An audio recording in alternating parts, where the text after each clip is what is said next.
si yo tuviera que titular, decía no ganó nadie y perdió la gente.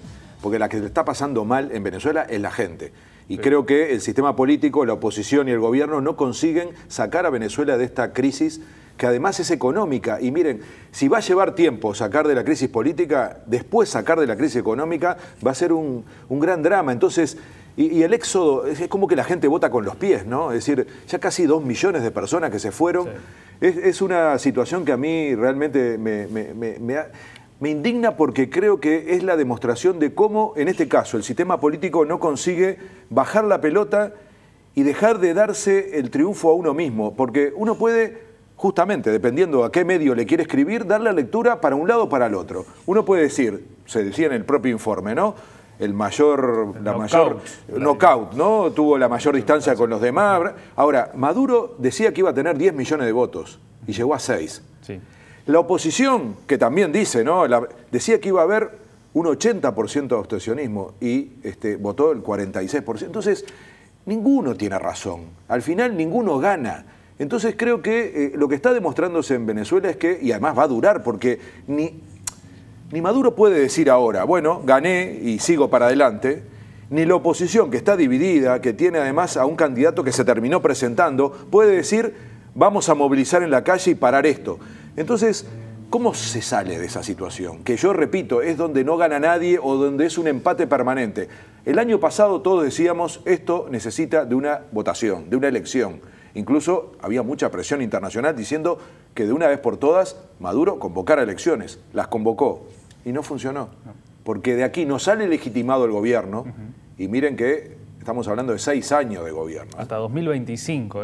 Para 2019 a 2025. Lo que ¿Alguien cree seriamente que con esta situación se puede gobernar 6 años de esta manera? Pero además que los países de alrededor le han soltado muchos la mano, ¿no? El Grupo de Lima, los 14 países dijeron que no reconocen estas elecciones. Estados Unidos anunció nuevas sanciones. Argentina también dijo que no lo va a reconocer. El gobierno uruguayo no se ha manifestado por el momento. Maxi, con mucha doble moral, porque Estados Unidos anuncia eso, incluso acaba de aprobar una serie de medidas en estas horas y le sigue comprando petróleo. Claro. Hay mucha doble moral. Brasil está en el Grupo de Lima. ¿Puede decir el gobierno brasilero que tiene autoridad para juzgar a otro país en términos democráticos? Entonces, es un drama, porque repito, quienes están pasando mal en Venezuela es la población. Acá hay alguien que dice, no hay guerra económica en Venezuela, no hay bloqueo económico de los Estados Unidos contra Venezuela, no hay retención especulativa de insumos alimenticios, poniendo el acento en la parte económica, que en la parte económica y financiera también sirve la máxima que hablaba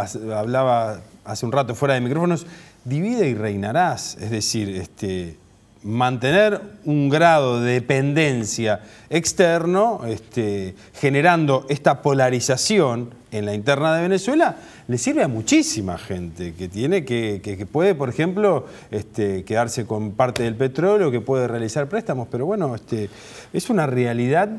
El otro ejemplo, tú mencionabas Argentina, por ejemplo, uno basta con qué medio esté mirando para ver 2 Argentinas totalmente distintas. La grieta, como dice Argentina. A ver, está claro que hay intereses económicos. Eso, ¿no? Está clarísimo. Intereses y financieros y económicos. Exacto, tiene un bien muy preciado que es el petróleo. Ahora, yo no puedo aceptar que se diga que no pasa nada en Venezuela, por supuesto. que no hay problemas con la democracia. Miren, tomen un dato.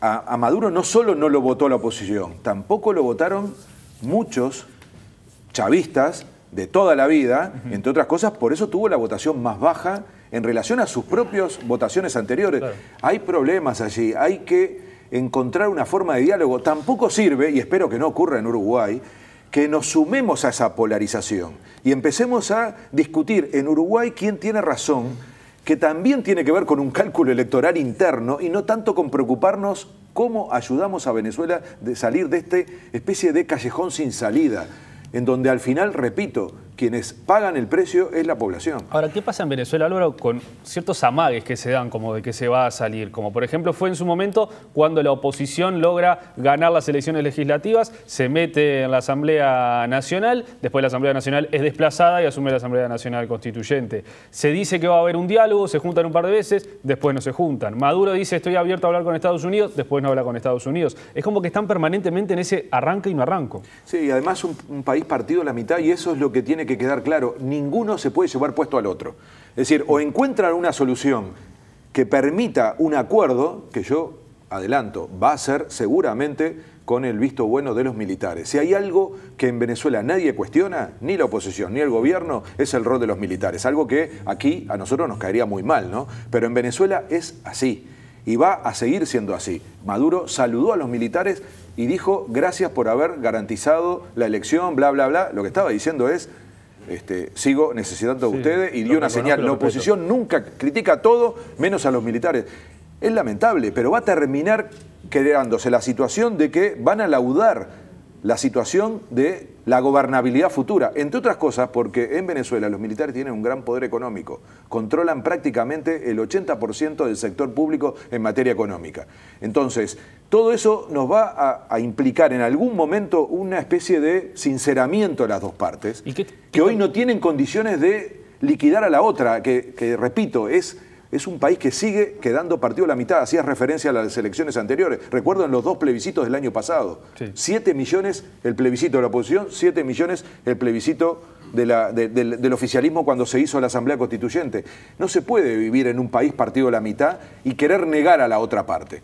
¿Y qué te pueden estar esperando esos militares que vos decís que pueden actuar, que todavía no lo han hecho cuando la situación ya parece que más extrema no se puede convertir? Bueno, aparentemente todavía esperan. Puede ser peor. Quizá esta propia elección, yo creo que esta elección es un poco como lo de Cataluña. Vieron que hubo una elección y quedó todo en un punto otra vez extraño, como que no se define. Bueno, evidentemente las elecciones, que es lo ideal para laudar desde el punto de vista democrático, a veces no resuelven los problemas de correlación de fuerza. Yo creo que es el caso de Venezuela. Se haría muy mal, y cuidado con la violencia.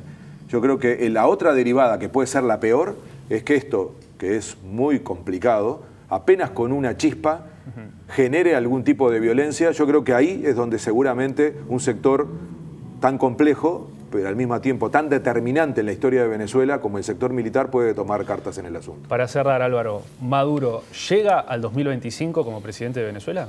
Con el respaldo de esta elección, no. Yo creo que tiene que haber algún movimiento. Él convocó rápidamente a un diálogo, a la reconciliación. Algo tiene que hacer para incluir a la mitad de la población del sistema político, del sector económico, porque si no, además, va a lograr que el país termine de desangrarse. Y, por supuesto, el factor externo ojalá no influya en el sentido negativo, ¿no? Lo mejor que podríamos hacer con Venezuela es ayudar a que salga, no agregar desde afuera más polarización.